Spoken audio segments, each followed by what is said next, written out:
What a fabulous montage of photos, all of them taken by the Farmington River, a habitat for such beautiful creatures and a stone's throw from where many of us live. And thank you to two of our board members, Rick Waters for his wonderful photography, who took most of these photos from the seat of his kayak, and to thank you as well to Dave Donaldson, who composed and performed the music that accompanied the photos. Good evening and welcome to the annual meeting of the Farmington River Watershed Association. My name is Michael Feldman and I serve as president of the FRWA. I'm speaking to you in front of the Flower Bridge in Simsbury. After some brief remarks, you will hear from Katie Dykes, the Connecticut Commissioner of Energy and Environmental Protection. Then you will hear from other board members and staff, and we will conclude with an election of board members. Last year, we had our annual meeting remotely. It was my hope that it would be our last as well as our first remote meeting. Unfortunately, COVID got in the way, and out of caution, we decided to do our meeting remotely once again this year. While COVID has interfered with our lives and caused us to hunker down, I can report to you that the Farmington River is doing just fine. Thanks in part to the work of our organization, the river continues to provide clean water to over 600,000 Connecticut residents. It continues to provide a habitat for an abundance of fish, birds, and other wildlife. And it continues to flow as a wild and scenic river and to provide a source of recreation to all of us who enjoy it for its scenic beauty and serenity. Last year, I dedicated the annual meeting to the Paleo-Indian peoples who 11,000 years ago lived along the Farmington River and were sustained by the river. This year, I dedicate the meeting to the people who now, today, serve the organization and do so much to protect the river. Our staff, our volunteers, our members, and our donors. So let me speak about some of the important people who do so much to support our organization and the river. First, I'd like to welcome our newest member of FRWA, Nova Hart Hill, born 7 pounds, 3 ounces, to our very own Laura Hart this past August. So congratulations to Laura and her family, and welcome Nova to her Farmington River family. But we can't talk about Laura without mentioning the Wild and Scenic Film Festival. Laura has organized and produced the film festival for us for the past 3 years, and again this year, next Friday on November 19th. You can access it remotely or go in person to the Collinsville Town Hall. And remember, the Wild and Scenic Film Festival is open to everyone. You don't need to be wild and you don't need to be scenic to attend. Elisa Phillips-Griggs has been our water quality specialist and our all-around ecology guru for the past 16 years. Sadly for us, but happily for Elisa, she is planning to retire at the end of this year. We at the Farmington River Watershed Association have long known of Elisa's talents and achievements, but we are especially proud of her this year for the honor she received for the National Award for Water Quality Monitoring, the Elizabeth Jester Fellow Award from the National Water Monitoring Conference, recognizing her for her lifetime of devotion to river ecology and environmental protection. So Elisa, you make us proud, and thank you for all you have done for the river. I know that you will not be a stranger. Amy Petrus really does just about everything in our organization. Applying for grants, installing rain gardens, giving presentations to students, preparing financial reports, advocating our position before governmental bodies, maintaining relations with sponsors and donors, supervising the staff, and dealing with the board. We have said for a while that we've been functioning without an executive director, but that is not quite true.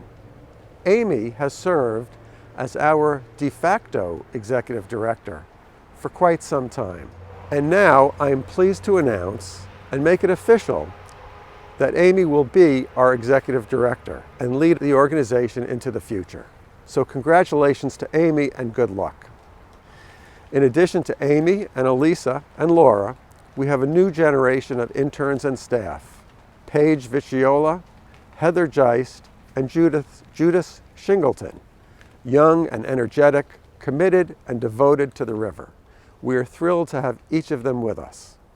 This past year, we have been introduced to a group of Simsbury waterfront residents, referred to lovingly as river people, which sounds like swamp people, just fancier. And they are led by the intrepid Betty Friedman, who I've gotten to know and who is herself a force of nature. The river people have brought great energy and enthusiasm to the FRWA, and we thank them for that. We have even been able to co-opt one of them, Rick Waters, to be a member of our board. A number of years ago, we had Gina McCarthy speak to us as our keynote speaker. She was then Connecticut's Commissioner of Environmental Protection and went on to become the administrator of the Federal Environmental Protection Agency. Today, we are pleased to have as our keynote speaker Katie Dykes, the current Commissioner of Connecticut's Department of Energy and Environmental Protection. Commissioner Dykes has devoted her career to clean energy and environmental protection. We are honored to have her here to speak with us tonight about ecological stewardship. Welcome, Commissioner Dykes. Thank you so much, Michael, and thank you to the Farmington River Watershed Association for inviting me to join you tonight to talk about this valuable natural resource that is so important to our state. The association is a valued partner of DEEP's, and we're so grateful to you all for your tireless advocacy and stewardship over the years, which has done so much to preserve and protect the Farmington River watershed. Environmental stewardship of a natural resource is multifaceted, given the complexities involved in maintaining ecosystem health and the variety of ways that resource is utilized. The Farmington River is a great example of a river managed to meet many uses for drinking water, an ecosystem for the fish and wildlife that call it home, and a treasured place of recreation for Connecticut residents. First, some general information about the watershed, which bears mentioning even to such an informed group, to put into perspective the scale of this resource and the significant concerted effort that goes into maintaining and protecting it. Covering an area of about 600 square miles, the Farmington River watershed begins in Massachusetts and flows into Connecticut and is the largest tributary to the Connecticut River in our state. The east and west branches of the Farmington River meet in New Hartford to form the Farmington River main stem. Major tributaries of the West Branch and main stem Farmington Rivers in Connecticut include Sandy Brook, the Still River, the Neapog River, the Pequabic River, and Snamon Brook. Management in the east and west branches of the river is key to maintaining drinking water quality, environmental flows, and recreation in these sections, as well as the Farmington River main stem and its tributaries. The watershed provides drinking water for over 600,000 people living in the greater Hartford area, as well as maintaining healthy flows and recreation. Managed by the Metropolitan District Commission, or MDC, Compensating Reservoir, also known as Lake McDonough, and Barkhamsted Reservoir on the east branch of the Farmington provide recreational opportunities and are a source of drinking water. In the west branch, the Colebrook River, lake or dam, which is operated by the Army Corps of Engineers, provides flood control and recreational opportunities. Immediately below Colebrook River Lake is West Branch Reservoir and Hogsback Dam in Colebrook and Heartland, which is operated by the MDC for hydropower and is also used to regulate flows on the West Branch and main stem per historic flow agreements. The water releases from these dams are decided by the Army Corps of Engineers, DEEP, and the MDC, and support downstream uses.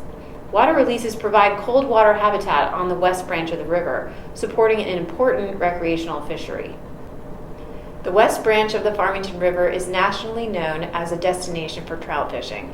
This is in large part due to the year-round cold bottom water releases from the MDC West Branch Reservoir.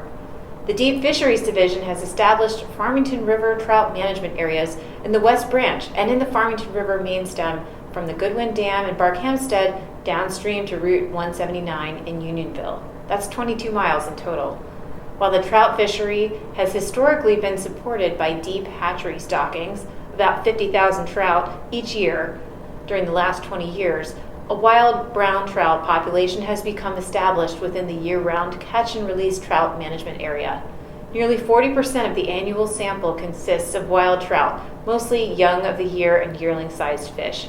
This population has stabilized in recent years and is not at a level that could support current fishing levels. A major reason for the increase in wild brown trout was the development of a survivor brown trout program, established and carried out by Deep's Fisheries Division. This involves utilizing fish, both stocked and wild fish, that have shown an ability to prosper in the river as broodstock to produce a survivor strain, which has led to excellent fishing. Survivor trout can be identified in a couple of ways: through their missing or clipped adipose fin, that's the fleshy fin normally located just in front of the tail on the back, or by a small colored tag called an elastomer tag in clear tissue behind the eye. In addition to deep stockings, other entities purchase and stock specific sections of the trout management area with trout each year. The MDC annually stocks 1,650 large rainbow trout into the West Branch. The Farmington River Anglers Association stocks close to 1,000 large rainbow trout most years, and the Riverton Fishing Derby stocks close to 100 large rainbow trout most years for an opening day derby. The last angler survey conducted in 2012 documented over 116,000 angler hours of fishing effort for the 10-month survey period across the trout management area. All sections of the river were used throughout the survey.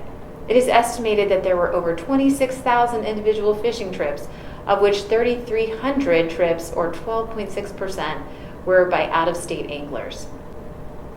As far as other forms of recreation, the West Branch and the Farmington River main stem are also popular for whitewater boating and tubing. The Terriffill Gorge in Simsbury is site to the Triple Crown whitewater boating event. The Satan's Kingdom area in New Hartford is a popular stretch for tubers, and Deep leases access and use rights to a concessionaire, Farmington River Tubers, on Deep property. Private tubers are also able to enter the river here. The Farmington River Canal Trail Bike and Pedestrian Trail offers other recreational opportunities along the river: walking and biking, birding, photography, and fishing access. In addition to fish, many other forms of wildlife call the Farmington River watershed home. Raptors such as bald eagles use the Farmington River year-round. There are numerous bald eagle nesting territories along the river, reflecting their continent-wide population recovery and the decades of effort by Deep and other conservation organizations. Their recovery is a sign of improved environmental quality. A number of amphibians call the river home, as do some reptiles, including the wood turtle. The river is also important habitat for a variety of freshwater mussel species. These can be threatened by forces that can change the flow of the river, like sedimentation and impoundments. The increased intensity of rain events associated with climate change could be a problem depending on the species. These species are also reliant on specific fish species for their life cycles, so anything that impacts the quality of fish habitat will have effects on mussels. Habitat fragmentation is a threat along the Farmington River, but there remains large sections of contiguous habitat. These are key areas for species that are threatened by road mortality, habitat loss, and fragmentation. Additionally, these blocks will be important as corridors for species to find suitable conditions as the climate changes. Another significant aspect of the Farmington River is its federal wild and scenic designation, which your association played a critical role in accomplishing. This designation ensures that a 15-mile portion of the Upper Farmington and 40 miles of Lower Farmington main stem and approximately 26 miles of tributary Salmon Brook are afforded threefold protection at the town, state, and federal levels to maintain its free-flowing nature.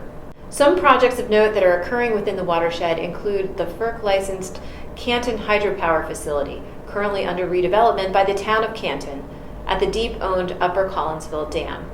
Once completed, the fishway will provide upstream and downstream passage for highly migratory species such as American shad, blueback herring, American eel, and sea lamprey, and resident species such as trout, white suckers, and fallfish. Additionally, a portage will provide safe boating access to the head pond and the river downstream of the dam.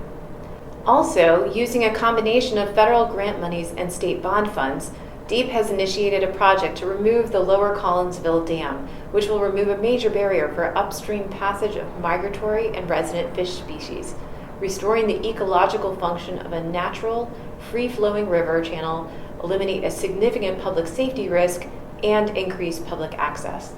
The anticipated project timeline includes completing a preliminary design by December 2021, completing a final design and submitting permit applications by December 2022, and going to construction in 2023. Other projects of note include the Farmington River Power Company, a subsidiary of Stanley Black & Decker, which operates a hydropower facility on the Bloomfield-Windsor line at its Rainbow Dam, which also includes a deep fish passage facility, and proposed redevelopment of the old Collins Axe factory near the Upper Collinsville Dam. I'd also like to touch on some of the challenges we face in the Farmington River watershed. As you know, we had 2 significant releases of per- and polyfluoroalkyl substances, or PFAS, to the watershed in 2019 through PFAS-containing aqueous film-forming foam used in firefighting. I'm happy to report that we've made significant progress in this area. Public Act 21-191, passed earlier this year, banned AFFF foams, made AFFF take-back from municipal fire departments mandatory, and identified an alternative fluorine-free foam. DEEP had already been engaging with fire departments on AFFF take-back prior to the signing of Public Act 21-191, thanks to a $2 million allocation approved by the State Bond Commission in July 2020. Over 200 have completed the container stage of the take-back program, with more than 30,000 gallons of PFAS-containing foam collected thus far. The Connecticut Interagency PFAS Task Force, composed of staff from DEEP, DPH, DESP, and other state agencies, continues to make significant progress in other areas of the PFAS issue. Another challenge is the Remedial Action Plan for the Windsor Bloomfield landfill. This is an iron precipitate leachate issue, and the proposed solution is to pipe the seep underground and outlet it at the bottom of the Farmington River within Rainbow Reservoir. We are actively working with the town of Windsor on a solution to ensure the river is protected. There have also been issues downstream of the Satan's Kingdom area related to tubing activities, such as noise, litter, and traffic. The Farmington River Coordinating Committee's Farmington River Steward Program has been working on education and outreach in this area. Finally, I'd like to convey my gratitude to this organization and to you all watching this for your contributions and your help over the years.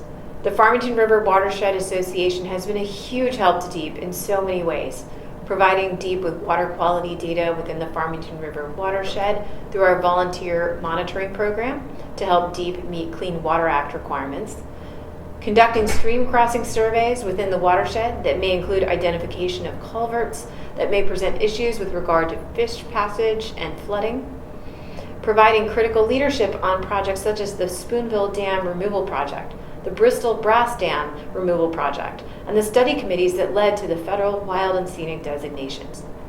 Working with land trusts within the watershed to assist them in land conservation planning from a regional perspective, and finally, acting as a mentor to other watershed groups.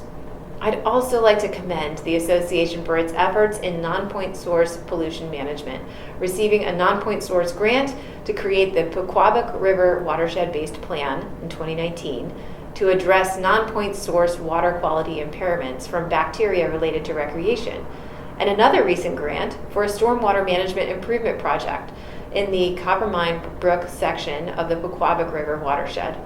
Thank you so much for the countless volunteer hours and personal investment you've put into stewardship of this resource. It's a tremendous service that you provide to us at DEEP, and a tremendous gift that you give to your fellow residents. And with that, I'll turn it back over to you, Michael. Thank you. Thank you, Commissioner Dykes, for joining us tonight and for all you do to protect the precious natural resources of our state. Also like to thank our members and donors and ask that you use this opportunity to go to our website and join, or to renew your membership and to make a donation.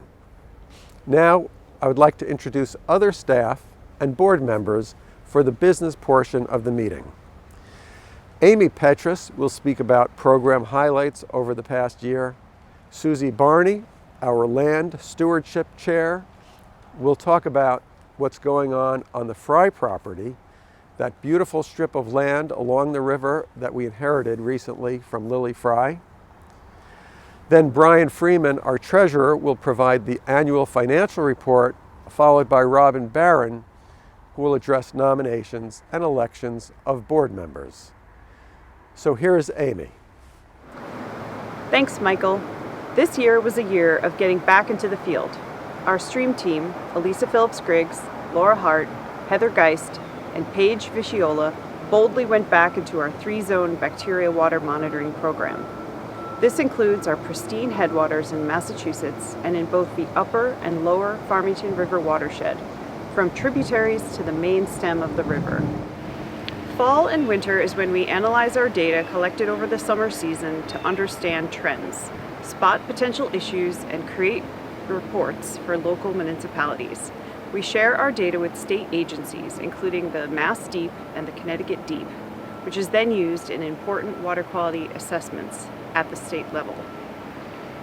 FRWA was awarded a Connecticut state grant to study cyanobacteria blooms on Rainbow Reservoir for 2021. We brought all our sampling equipment, bottles, and data sheets onto a motorboat provided to FRWA by Camp Shalom and headed out into the water to start our sampling protocol. We chose 5 locations along the length of Rainbow Reservoir to take chemical measurements at meter lengths, recorded the depth and visibility of the water column, and used a Van Dorn water sampler to get water samples at specific depths. Water samples were collected to study the nutrient levels and the algae colonies. We are still analyzing our data to understand the role that water chemistry has in creating cyanobacteria, but this year also shows us that the environment plays an important role. Heavy rains and frequent flooding events likely contributed to less chances for the water column to become stagnant and warm up. We were also busy completing rain gardens in several locations. We installed both a rain garden and pollinator garden in Winstead on Meadow Street. This garden was the culmination of several years of outreach with the City of Winstead, and we hope to work together more in the future. Another garden was completed next to the Nature Museum in Peoples State Forest. We wrapped up an important National Fish and Wildlife Foundation grant where we installed a rain garden at Rockwell Park in cooperation with the City of Bristol Parks and Recreation. This program also included educational programming to teach area residents about stormwater pollution and the ways they can reduce pollution flowing from their property. We backed up our educational presentations with public outreach events hosted at Page Park and the Bristol Farmers Market. There, we handed out downspout diverter kits and River Smart information so that people could go home and modify their gutters to allow for more water absorption on their own property. Our grant included a summer camp educational program, and we partnered with the Environmental Learning Centers of Connecticut to host environmental field trips to Long Island Sound and boating down the Farmington River for youth to understand the connection of stormwater pollution in our rivers and streams and the greater environment. We continued our aquatic insect sampling program, which is an important program that helps FRWA identify and document high-quality streams. Plus, it's super fun, as you get to wade into the stream, kick around some rocks and stones while standing in a riffle with a special net set up to capture the aquatic insects. Then, we bring our net on shore and investigate what we capture, separating out the aquatic insects into categories that we then compile and send to the state. This year, we had the pleasure of officially training 9 new volunteers, and we were able to provide several educational aquatic insect sampling workshops for eager citizen scientists in local schools, scout troops, and at the Farmington Valley Trout Unlimited annual picnic. FRWA got back to work assessing culverts at road stream crossings. These assessments allow us to identify crossings that may impede upstream and downstream migration of fish and wildlife. FRWA is also able to share our information with municipalities, which allows us to flag crossings that may be prone to failure during flood events. This year, Paige and Heather completed surveying all accessible road stream crossings in New Hartford and submitted a report of our findings to the town. A total of 102 assessments have been submitted so far in the 2021 season in New Hartford, Burlington, and the Cherrybrook Watershed in Canton. We continued our stream temperature monitoring program. We added in 5 extra hobo water temperature loggers to our fleet of 8, so we are now continuously monitoring temperature in 13 locations in the watershed. The monitors stay in the stream for a whole year, and we remove them in the spring, download the data, and redeploy them. The additional temperature monitors were donated to FRWA by Farmington Valley Trout Unlimited, and we worked with Farmington Valley Trout Unlimited volunteers to help us deploy them in the field. Community engagement increased this year as we added back our annual river cleanup as an in-person event, and other outreach programs started again. Volunteers new and old flocked to meetup sites in Avon, Collinsville, Granby, Simsbury, and Terriffill to grab bags and gloves and scramble along the banks of the river picking up trash. School group education programs were added, including a field trip for Kingswood Oxford 7th graders and a 10-day program with the Montessori School in New Hartford. And on November 19th, we will be hosting our 4th annual Wild and Scenic Film Festival at Canton Town Hall Auditorium, or virtually online. Tickets at frwa.org. Now we will hear from Susie, who will update us on our activities at the Frwa property in New Hartford. Thank you, Amy. It was a great honor when Lily Frwa bequeathed 12.93 acres along the Farmington River in New Hartford. FRWA became stewards of this land in 2019 in keeping with our mission and basic principle of preserving the natural character of land on the main stem and tributaries of the Farmington River. The Frwa property is host to plant communities common and rare, grasses and sedges, wetland indicators, and birds and wildlife whose migratory patterns and relationship with the river we are excited to learn about and share with you. There are 2 major challenges. First, invasive species. In April, volunteers cleared dead Japanese knotweed stalks and other invasives, removed tree-killing vines, and liberated native alder bushes. We engaged all habitat services to apply DEEP-approved herbicide. This work will continue. Our second major challenge is a beautiful retention pond that cannot sustain aquatic life because it is hypoxic and full of algae. We hope to partner with DEEP, create an erosion and sedimentation plan, and work with neighbors to reduce toxins and contaminants that reach the pond via storm drains. We are seeking technical assistance and financial assistance from the USDA Natural Resources Conservation Service, and will explore options to improve wildlife habitat and create a pollinator pathway to help the birds whose numbers in Connecticut have declined by about 1/3 in the past 40 years. A final note. There's deep history here to honor and respect. The Tunxus Trail transects the upland wet meadow terrain, which surely was ancestral homeland for thousands of years to indigenous peoples such as the Mahi-Koneak, the peoples of the waters that are never still, and the Watungshong, people of the bending, flowing, fast-moving river, whose descendants live today in Wisconsin, part of the Stockbridge, Muncie, and Brotherhood Nations. Please join us for future invasive species work sessions on the Frwa property. Thank you for your attention. And now I send it over to Brian Freeman for our Treasurer's Report. Thank you, Susie. Good evening to all friends and supporters of the Farmington River Watershed Association. My name is Brian Freeman. I'm pleased to serve as the Treasurer for the FRWA. With the unprecedented uncertainty of times that we live in, small organizations are struggling throughout the country. With that said, I'm elated to report to the supporters of FRWA that our finances are in better shape than ever before. Because of the amazing work of the staff and volunteers, I foresee that this will continue in 2022 and beyond. The first order of business is the budget.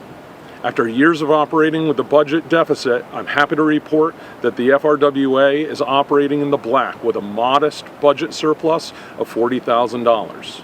Due to the shift in Watershed Association staffing, there have been savings in outgoing expenses without significant changes to our offerings and programs. Additionally, New revenue streams from fee-for-service contracts with the Upper and Lower Farmington River committees are adding significant dollars to our incoming revenue. The 2021-2022 budget projects an annual income of over $360,000, an increase of nearly 23% over the previous year. When combined with managed expenses for daily, monthly, and annual operations, which are projected for $315,000, the FRWA is well positioned for a continued balanced budget, preventing us from needing to make withdrawals from the endowment accounts. 2021 has been an excellent year for markets in the United States, and the endowment accounts have demonstrated significant growth. In October 2020, the endowment account total was $1,213,000. The balance of those same accounts in October 2021 was $1,427,000, demonstrating a 17.6% annual growth. Proper management of these accounts is essential for the future of FRWA, and the continued growth offers opportunity in the future to pay for unforeseen expenses and additional projects. Earlier, Susie provided us all with important updates on the Frwa property. Included in the endowment funds is an account specifically dedicated to the management of the Frwa property. We're still early in the ownership and are learning the cost of management of the property and eradication of invasive species.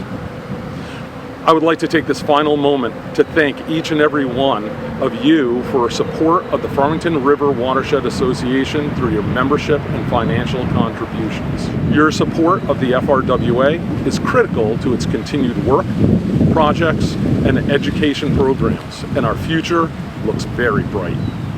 Now, I would like to introduce you to Robin Barron, who will speak about nominations to the FRWA board. Thanks, Brian. I'd now like to introduce our nominees for renewed 3-year terms. Ginny Apple is a Master of Wildlife Conservationist and resides in Barkhamsted. Dave Donaldson, a past president, lives in Farmington and is a financial advisor. Michael Feldman, our current president, is a lawyer who lives in Avon. Also from Avon is our treasurer, Brian Freeman, a director of product management. Andy Kuhlberg is an orthodontist who resides in Canton. A teacher, Ann Jerkowitz, hails from Burlington. Carol Noble, our vice president, is an engineer from Southington.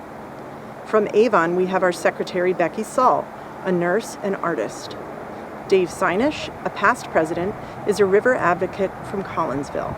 And we welcome our newest board nominee, Rick Waters from Simsbury, retired and always on the river. FRWA is fortunate to have a healthy board of directors, hailing from many towns throughout the Farmington River Valley. Each is passionate about protecting the river. And now I'll turn it back over to our president, Michael Feldman. Thank you, Amy, Susie, Brian, and Robin. And thank you to the board members who have volunteered their time and energy to this organization and for standing for election.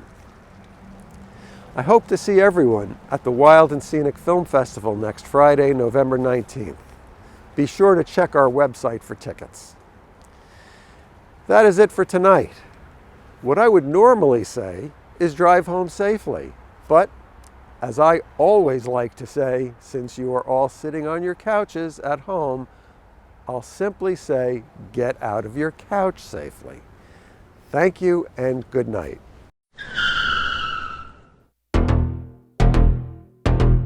Sorry to interrupt the meeting, but I have breaking news to report. My name is John Ladotti, and I'm a director of the Farmington River Watershed Association.